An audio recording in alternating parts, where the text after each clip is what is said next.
यहाँ तो एक और पिताश्री है। नहीं नहीं पुत्री, चकित मत हो, ये तो मात्र मेरा प्रतिरूप है।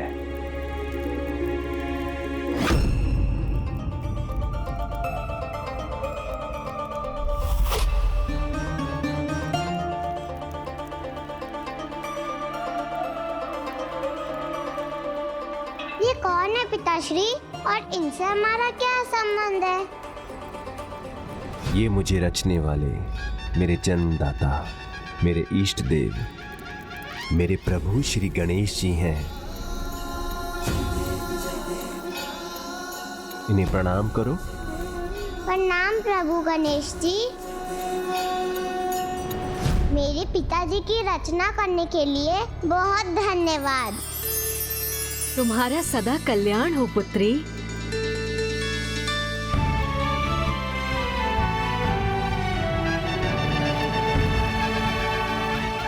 आप तो बड़े विचित्र और बड़े अद्भुत है प्रभु।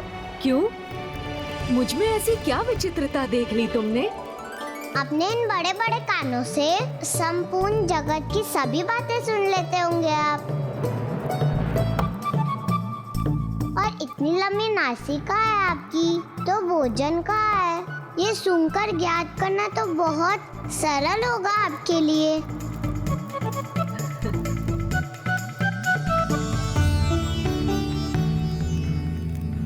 पेट भी कितना विशाल है आपका, किंतु अभी तो बहुत बड़ा हुआ है। हाँ, सत्य कहा तुमने।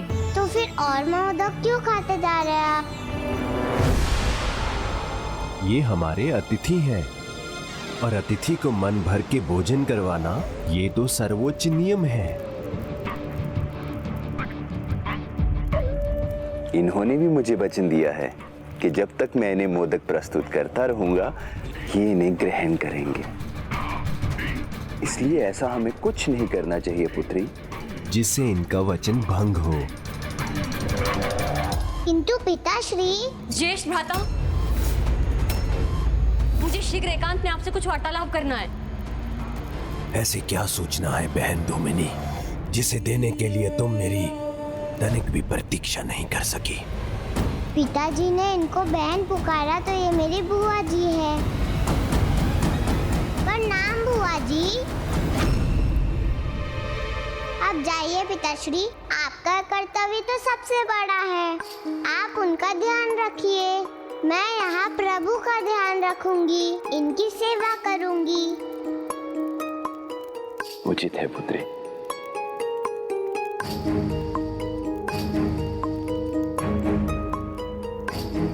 प्रभु, आपके लिए मेरा एक सुझाव है। आप धीरे धीरे खाइए, इस प्रकार आप खाते भी रहेंगे और आपका वचन भी भंग नहीं होगा। तुम्हारा सुझाव तो अत्यंत उत्तम है। अब ऐसे ही खाऊंगा मैं। गणेश की असुविधा का आभास तो इस छोटी सी बच्चे को भी हो गया। किंतु दुष्ट भंडासुर अपने आराध्य को वचनबद्ध कर पुत्र गणेश को कष्ट देने पर ही आतुर है, किंतु अब अपने कर्मों के जो बीज इस भंडासुर ने बोए हैं, उसके फल स्वरूप स्वयं भी भयंकर कष्ट का भागी बनेगा ये कुटिल असुर। अपनी पुत्री से मेरी प्रथम भेंट में बाधा उत्पन्न करने का क्या कारण था? आइए भ्राता, देखिए।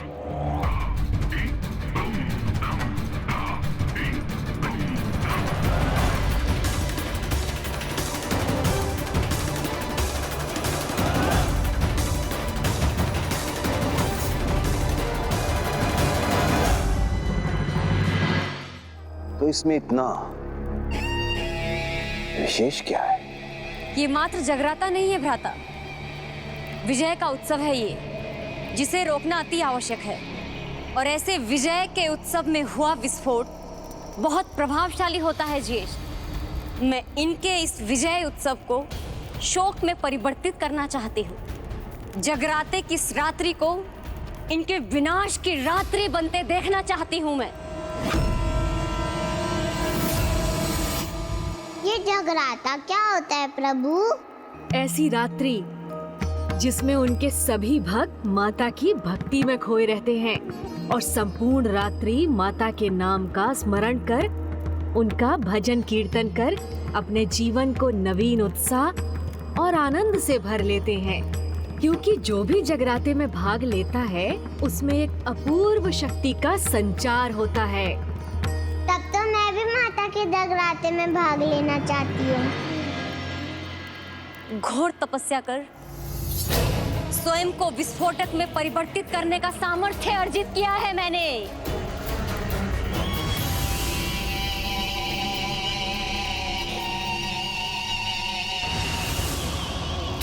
विस्फोटक शक्ति के साथ अपनी काम रूपी शक्ति का प्रयोग कर मैं वहां देवी रूप में जाकर उन देवियों की सबसे बड़ी देवी के आगे भयानक विस्फोटक कर सकती हूँ।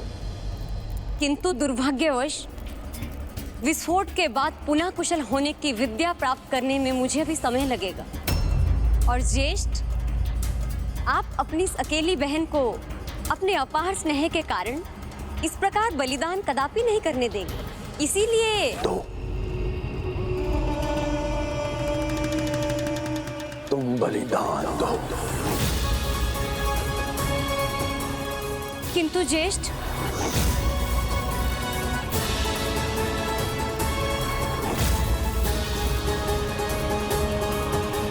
एक शब्द भी नहीं सुनना चाहता हूं मैं। इतना उत्तम उपाय सूझा है तुम्हें तो उसका प्रयोग करो। स्मरण रखना, तुम्हारा ज्येष्ठ तुम्हारे बलिदान को कभी व्यर्थ नहीं होने देगा।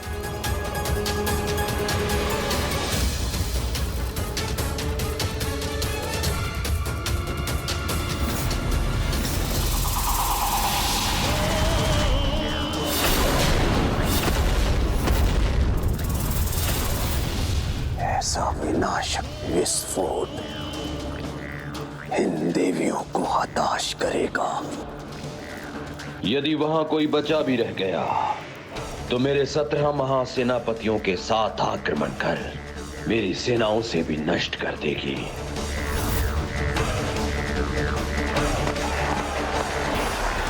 कोई नहीं बचेगा, ना उनका कोई रथ, ना कोई देवी। किंतु भ्राता, मैं भी तो नहीं बचूंगी। आपकी एकमात्र बहन, वो भी मृत्यु को प्राप्त हो जाएगी। सत्य कहा तुमने बहन तुम्हें। तुम्हारे इस उत्तम उपाय को सफल करने हेतु मैं अपनी प्रिय बहन को मृत्यु के मुख में कैसे भेज सकता हूं। किंतु सत्य यह भी है कि अपने राज्य, अपने राजा और अपने ज्येष्ठ के प्रति इतना बलिदान तो चल जाए।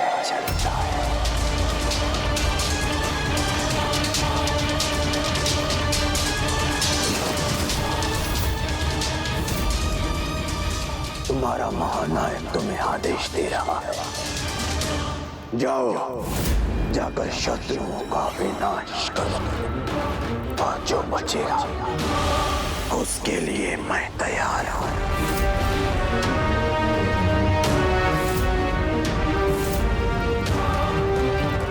जाओ, मैंने कहा जाओ।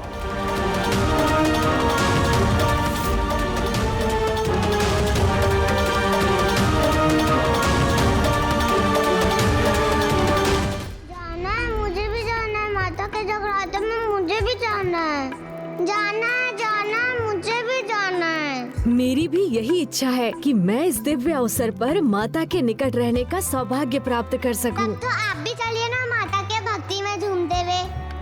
हम दोनों जाएंगे, वहाँ बहुत आनंद आएगा।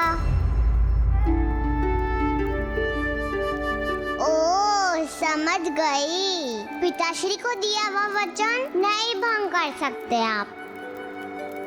आपको यही रहकर मोदक खाने होंगे, इसलिए इतना दुख हो रहा है ना आपको।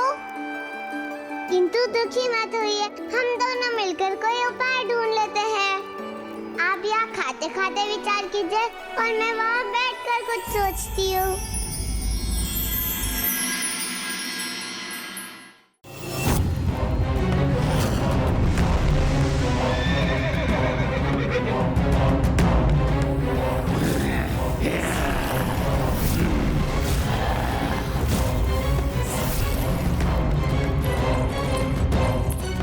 अब प्रभु महाशिव के यज्ञ के पूर्ण होने से पहले आज की इस रात्रि में इस देवी शत्रु का अंत हो जाएगा और मेरा संकट टल जाएगा।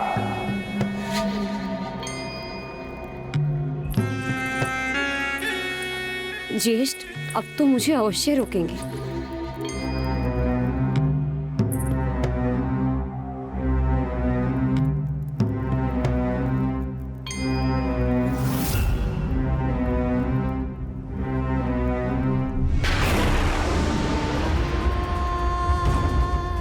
अब मेरे पास और कोई मार्ग नहीं है।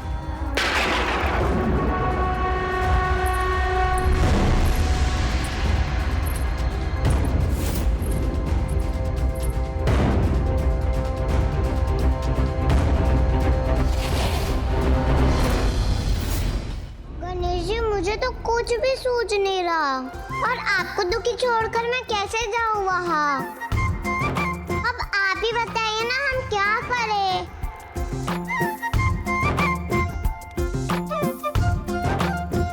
मेरी सहायता। आपकी सहायता प्रभु? नहीं नहीं, मैं इतने मोदक नहीं खाऊंगी, मेरा पेट फट जाएगा। नहीं रश्मि प्रभा, मोदक खाने में नहीं, तुम माता के जगराते में भाग लेने में मेरी सहायता कर सकती हो। किंतु जब आप जा ही नहीं सकते तो?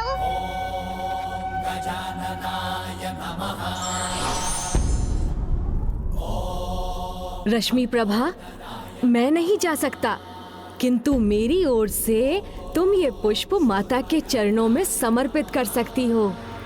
इस प्रकार हम दोनों माता की पूजा में भाग ले सकते हैं। वाह प्रभु, आपने तो अपनी बुद्धि से इतना अच्छा समाधान ढूंढ लिया। मान गई गणेश जी आपकी बुद्धिमानी को।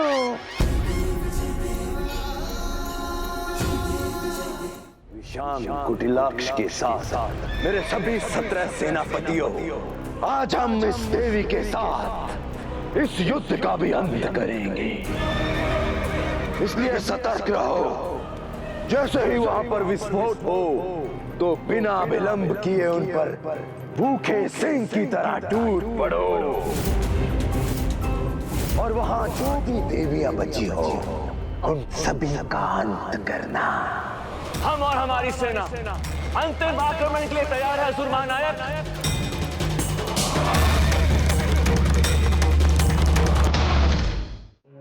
इसीलिए अब तो माता ही सहायता कर सकती हैं।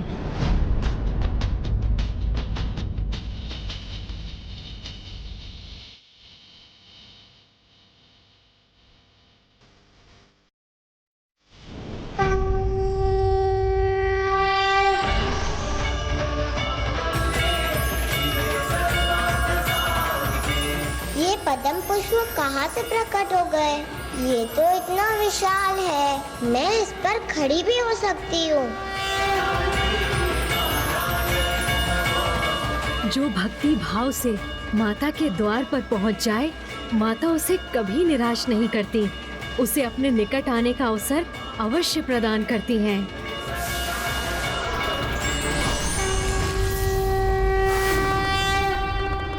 जिसके अंतर में धर्म का वास होता है वो किसी भी अवस्था में उसका पालन करता है। जैसे कि पुत्र गणेश, जिस पर अब ना किसी की दृष्टि है और ना ही ध्यान, फिर भी वो पूर्ण निष्ठा से अपने वचन का पालन करते हुए मोदक ग्रहण कर रहा है। जिसकी मुझे प्रतीक्षा है, तुमने वहां उस विनाश का दृश्य कब प्रस्तुत करेगी?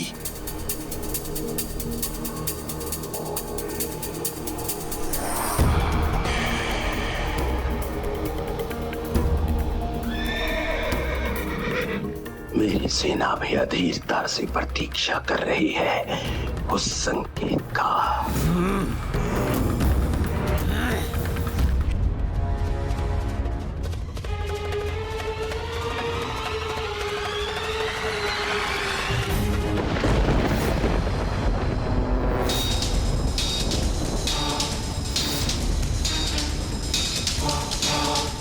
धूमनी माता के रथ पर, लेकिन वो वहां क्या कर रही है? मेरी बहन धूमिनी सेना के मध्य में पहुंच चुकी है और विस्फोट होने वाला है। सावधान हो जाओ और अपनी मशाले जला लो।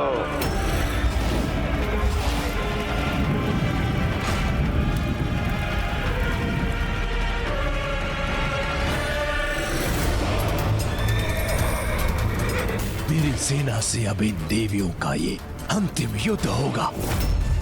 दुष्ट भंडासुर छल से रात्रि काल में आक्रमण कर युद्ध के नियम भी भंग कर रहा है, जबकि उसकी अपनी पुत्री माता के रथ पर है। ये घटनाक्रम तो माता से भी नहीं छिपा होगा। अब तक इन देवियों को अग्नि की लपटों से घिरा होना चाहिए था, किंतु धूमिनी मेरी दृष्टि से ही ओझल है। ध्यान से देखता हूं, वही कहीं होगी वो।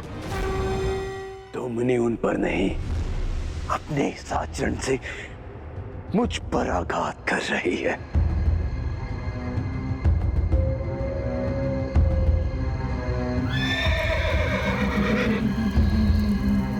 आज मैं विफल नहीं हो सकता।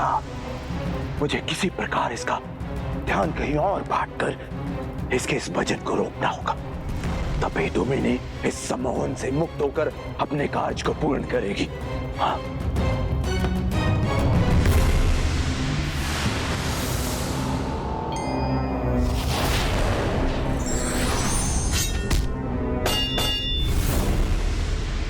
क्षमा करें असुर महानायक, किंतु इससे कहीं देवियां सावधान ना हो जाएं।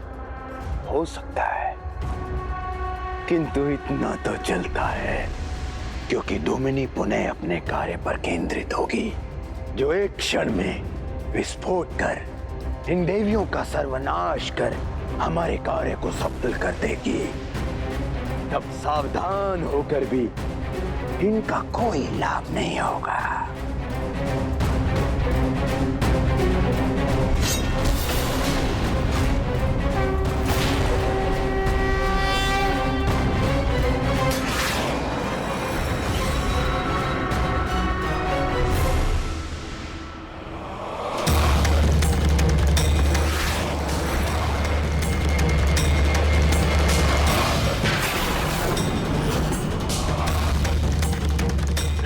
शंभा, मेरी पुत्री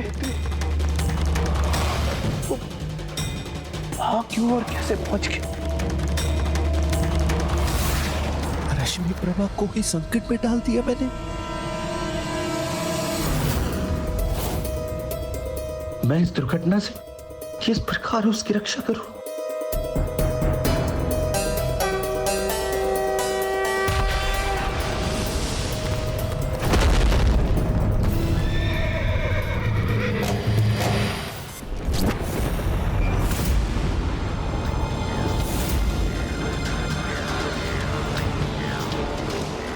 कहाँ खो गई थी मैं?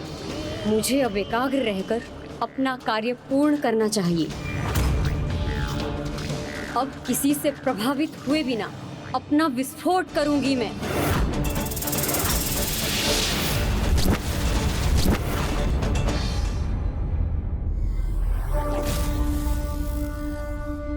माता, मुझे भी आपके दर्शन करने हैं। मुझे अपने निकट आने का मार्ग दिखाइए ना माता।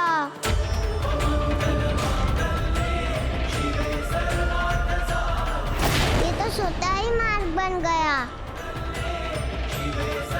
मेरी प्रार्थना सुनने के लिए आपको अनेकों धन्यवाद माता।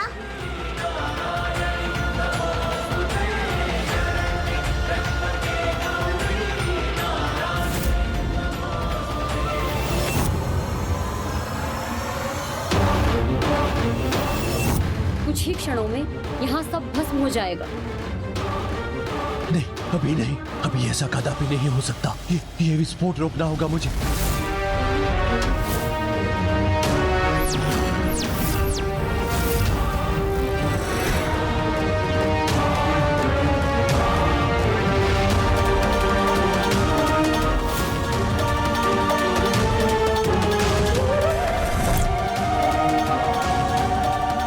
धूमनी तो अब विस्फोटक का रूप ले रही है।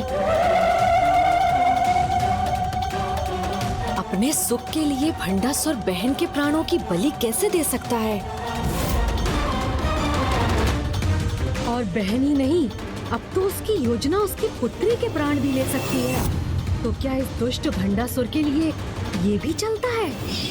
मेरी पुत्री, उसका स्नेह मुझे अभी प्राप्त हुआ है। उसे मैं कदापि नहीं खो सकता, कदापि नहीं खोऊंगा मैं उसे, कदापि नहीं खोऊंगा मैं उसे।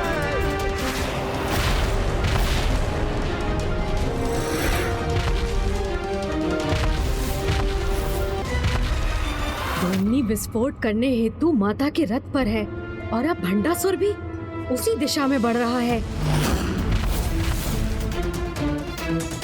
किंतु माता के मुख पर ऐसे संकट के समय में भी सहज मुस्कान है। माता, ये कैसी लीला है आपकी? संभव है कि ये दुष्ट आपके दर्शन पाकर भक्ति में लीन हो जाए और सुधर जाए?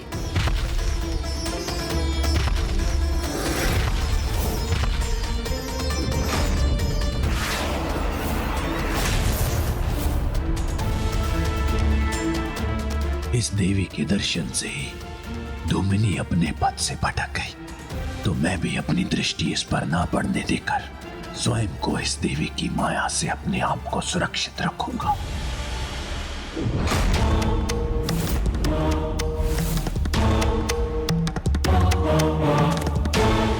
शत्रु है हमारे मध्य।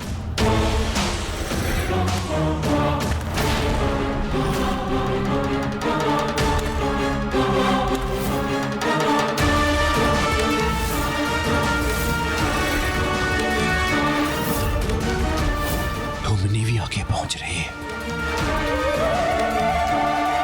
इसके विस्फोट में अधिक समय शेष नहीं है।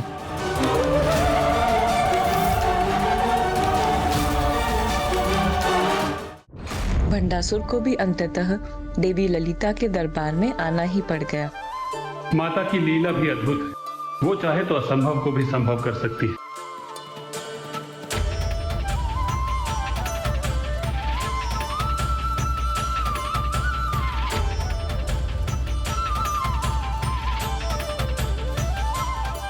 गणेश जी ने जैसा वर्णन किया था उतना ही दिव्य और सुंदर स्वरूप है माता का। बड़ी लाल बिंदी से उनका मस्तक सुशोभित है। हाथों और कलाइयों के सुंदर आभूषण उनके दिव्य रूप को और निखार रहे हैं। माता के कान के आभूषण भी कितने सुंदर है। गणेश जी ने कहा था माताओं की माता है ये, तो फिर ये तो हमारी भी माता हुई। तब तो मैं गणेश जी के पुष्प उन्हें समर्पित कर उनके ऐसे कान के आभूषण तो मांग ही सकती हूँ मैं। सर्व मंगले ज्वाला मालिनी चित्रे। मुझे पूर्ण विश्वास है माता कि दुष्ट भंडासुर यदि आपके क्षणिक दर्शन भी पाले तो वो अधर्म को भूलकर धर्म के मार्ग पर आ जाएगा। किंतु ये उसका दुर्भाग्य है कि वो आपके दर्शन करने से ही बच रहा है।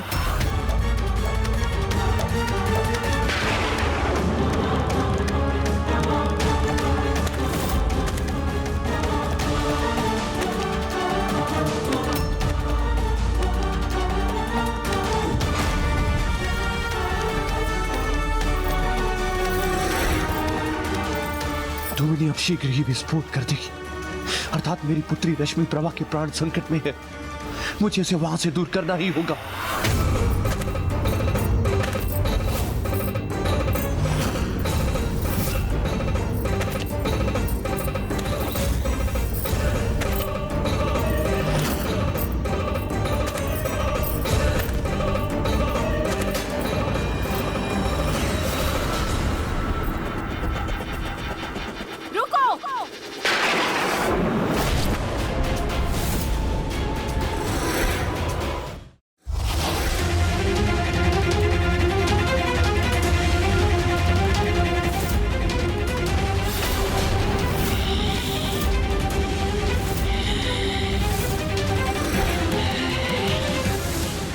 हो तुम? क्यों आई हो यहाँ? मैं कौन हूँ और यहाँ क्यों आई हूँ, ये तो अब तुम सबको शीघ्र ज्ञात हो जाएगा।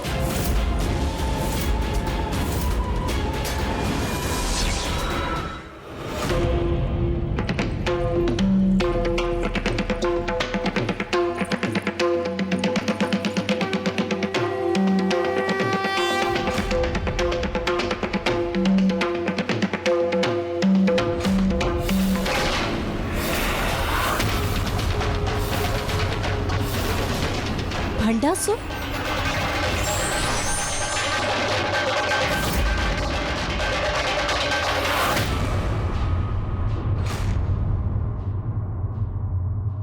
वो बालिका एक निर्दोष भक्त है मेरे, उसे कोई हानि नहीं पहुंचनी चाहिए। तुम्हें हानि पहुंचाने से अब मुझे कोई नहीं रोक सकता। दूर हो जाओ यहाँ से।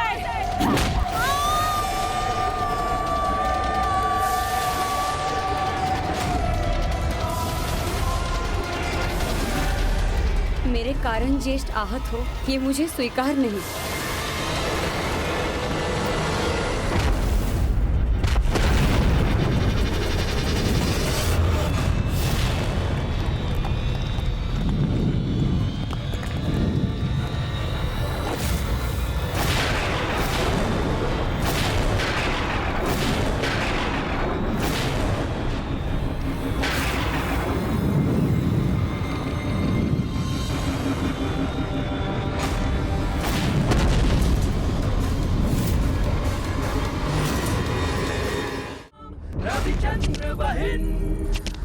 देवी दंडीनाथ, भंडासुर ने कितने भी बुरे कर्म क्यों न किए, किंतु इस समय वो उस जीवन की रक्षा करने का पुण्य कर रहा है जिसका हृदय सरल भक्ति के सागर के समान। और यदि कोई पापी भी पुण्य कर्म कर रहा है तो उस समय उसका वध करना उचित नहीं होता।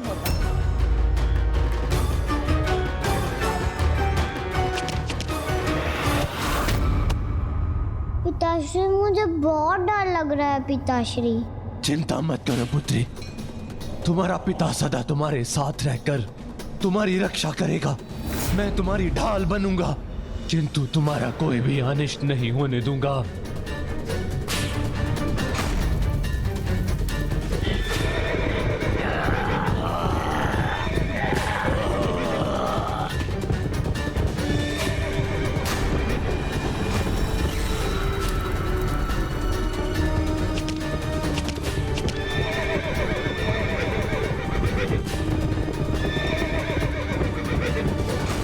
विश्वास नहीं होता कि ये दुष्ट भंडासुर अपने अतिरिक्त किसी अन्य से भी स्नेह कर सकता है।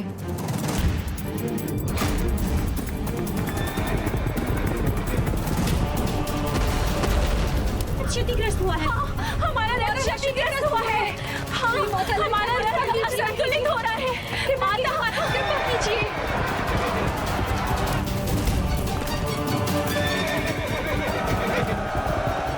दूसरी ओर से असुर भी आक्रमण करने आ रहे हैं।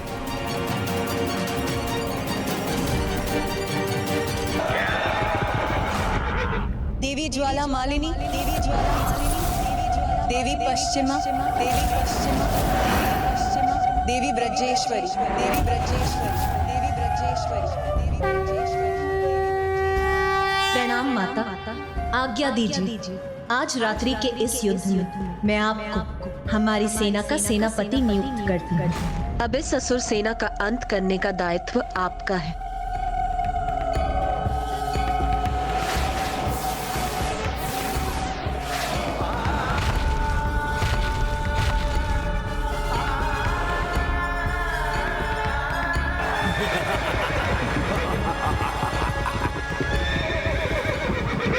दुष्ट असुरों, तुमने ये दुस्साहस कर अपने परम दुर्भाग्य को निमंत्रण दिया है।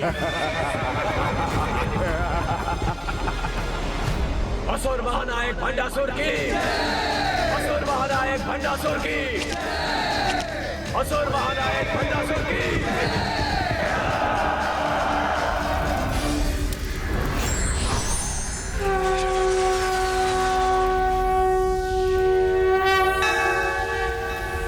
जय जय हो जय माँ बगलामुखी, जय जय हो जय माँ बगलामुखी। ये ज्वाला अब बुझेगी नहीं, मेरे भीतर सम्माहित होकर तुम पापियों का सर्वनाश करेगी।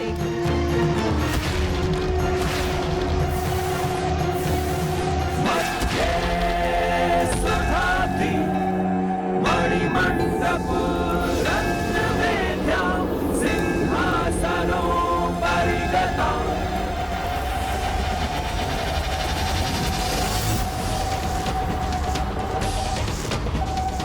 अपनी पुत्री पर कोई भी संकट नहीं आने दूंगा।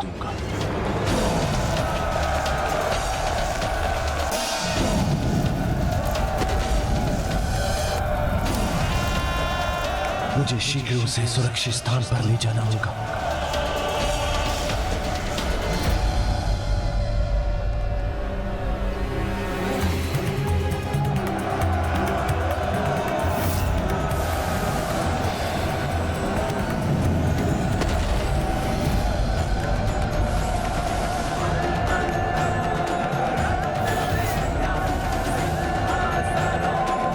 माता के रथ को भस्म करने आए थे, तो आओ अब हम भस्म करेंगे तुम्हें।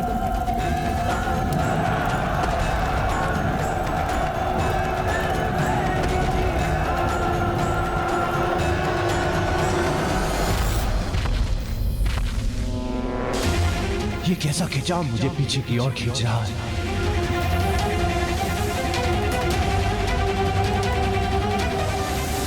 ये कौन सी शक्ति है जो मेरे सैनिकों को उस गुफा में खींच रही है? पिताश्री, मुझे बहुत डर लग रहा है। चिंता मत करो पुत्री, मेरे रहते कोई संकट तुम्हारे निकट नहीं आ सकता।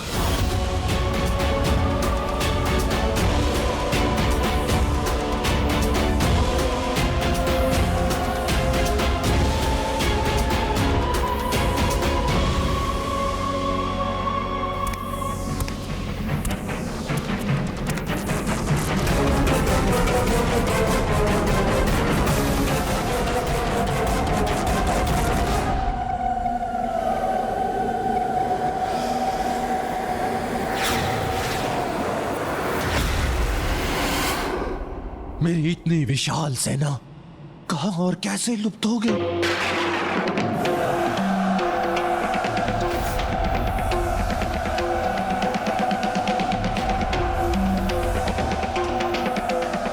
ये गुफा नहीं, उस देवी का मुख है और मेरे सारे सैनिक इस गुफा में समा गए।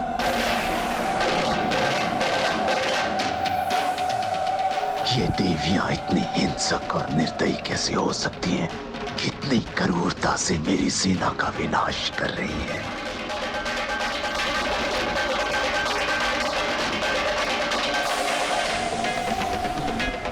मुझे बहुत डर लग रहा है पिताश्री।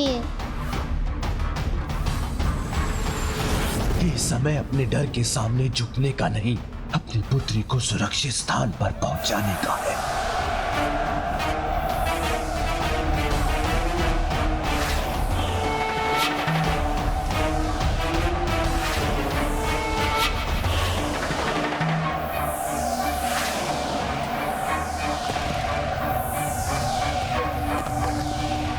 पिताश्री, शीघ्र कुछ कीजिए, मुझे नहीं रहना।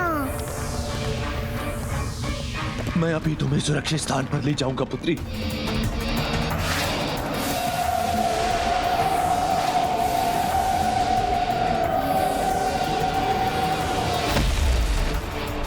मेरी सेना का कितना भयंकर संहार कर रही है ये देवी।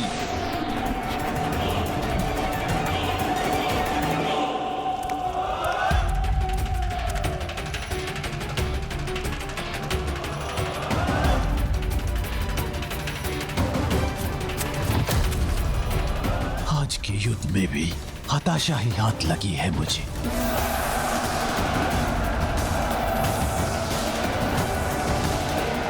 मेरी संपूर्ण सेना मेरे देखते देखते ही नष्ट हो रही है।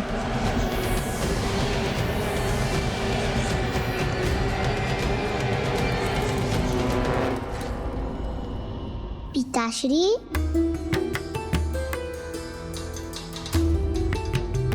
क्या हुआ पिताश्री? पिताश्री, आप इतने चिंतित क्यों हैं?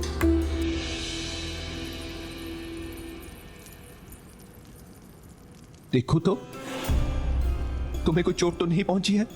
नहीं पिताश्री। यदि कहीं कोई घाव भी है तो अपने पिता से मत छुपाना। जब मेरे इतने शक्तिशाली पिताश्री मेरी रक्षा कर रहे थे तो मुझे कोई घाव कैसे हो सकता है?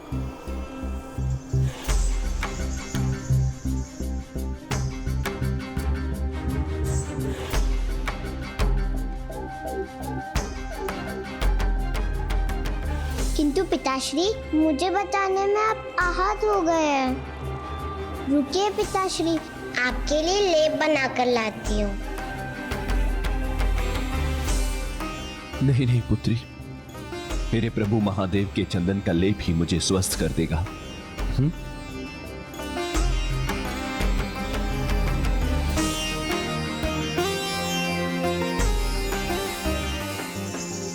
पिताश्री, जब मैं यहाँ हूँ तो आप क्यों कष्ट करते हैं? दीजिए मुझे, मैं आपको लेप लगा देती हूँ।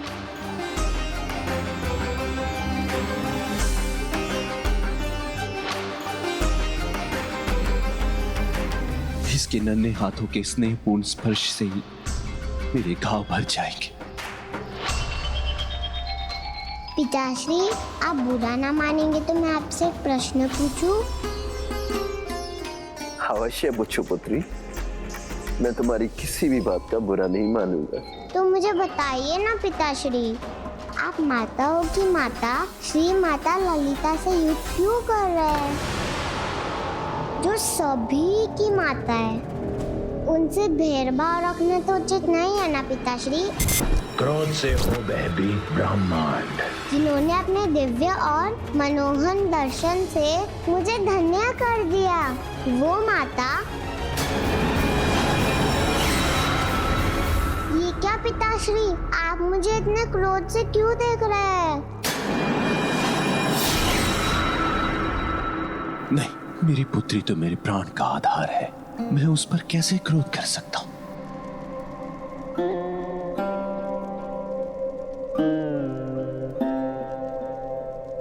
तुम मेरी सबसे प्रिय संतान हो, इसलिए कभी मुझसे भय मत करना। मैं तुम्हारा पिता तुम्हें वचन देता हूं कि तुम्हें कभी कोई हानि और कभी कोई कष्ट नहीं आने दूंगा। तुम्हारा कोमल मन अभी सत्ता और युद्ध के कठोर सत्य को नहीं समझ सकता पुत्री, इसलिए युद्ध की चिंता मुझ पर छोड़ दो।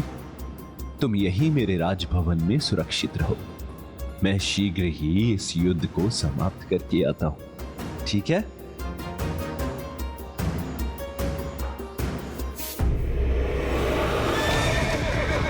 रुक जाओ, रोक दो ये आक्रमण, रुक जाओ। रुको रुको, तुम मत जाओ, तुम सब मारे जाओगे, रुक जाओ। नहीं असुर, रुक जाओ, ये देवी अत्यधिक भयंकर है, रुक जाओ। माता के रथ को भस्म करने आए थे तो आओ, अब हम बस करेंगे तुम्हें। भस्म हम नहीं तुम होगी देवी, वध करेंगे तुम्हारा, तब तुम्हें हमारी शक्ति का अनुमान होगा।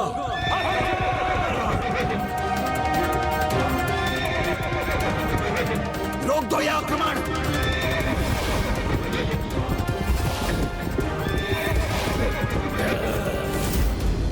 असुरों रुको।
मात्र 3 देवियां मेरी संपूर्ण सेना को समाप्त करने में सफल हो गई।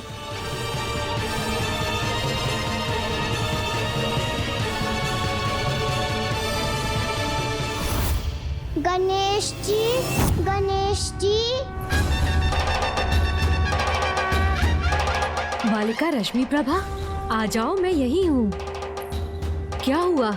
तुम इतनी डरी हुई क्यों हो? वो यहाँ इतना अंधेरा जो है ना, अंधेरे से मुझे बहुत डर लगता है। किंतु तुम्हारे निर्दोष हृदय में तो सरल भक्ति का उजाला है।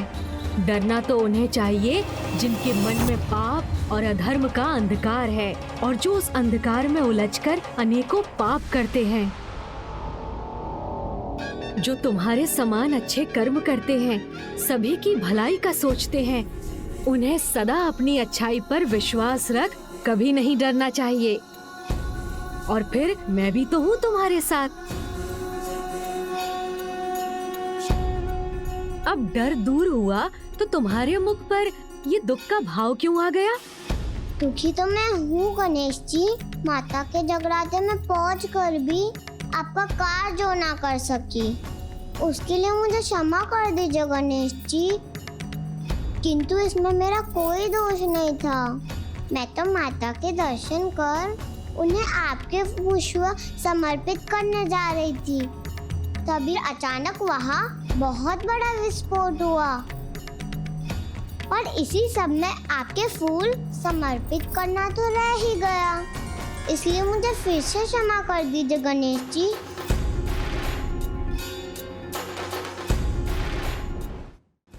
ना तुम्हें दुखी होने की आवश्यकता है, ना क्षमा मांगने की, क्योंकि तुम मेरे पुष्प माता के चरणों में अर्पित करके ही आई हो।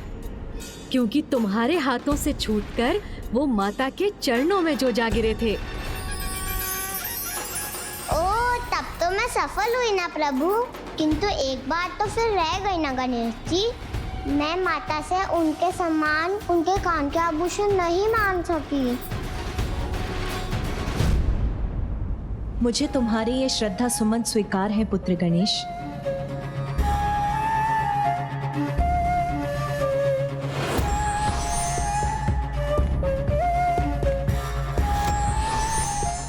और मुझे अपनी बालिका भक्त की इच्छा भी ज्ञात है। प्रणाम माता। समय आने पर तुम्हारी इच्छा अवश्य पूरी होगी नन्ही रश्मि प्रभा। कल्याण, आज की इस विजय का श्रेय आप तीनों को जाता है।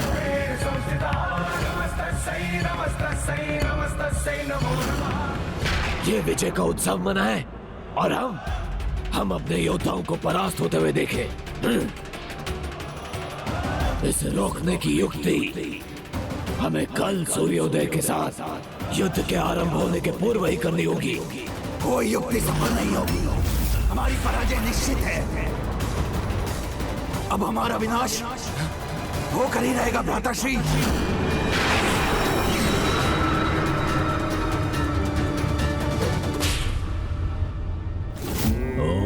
ओम आदि शंकराय नमः। ओम महाशिवाय नमः।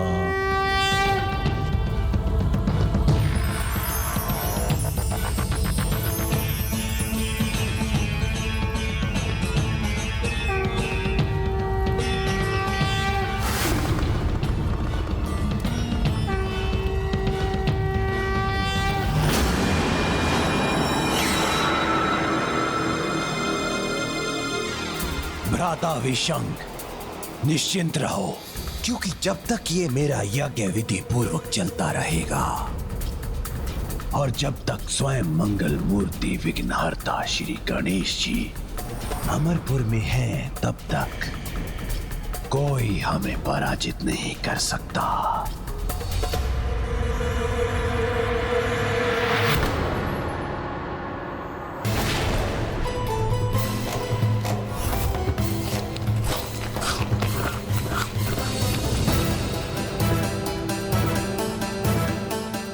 यदि मैंने 5 और मोदक खा लिए तो मेरा पेट अवश्य फट जाएगा।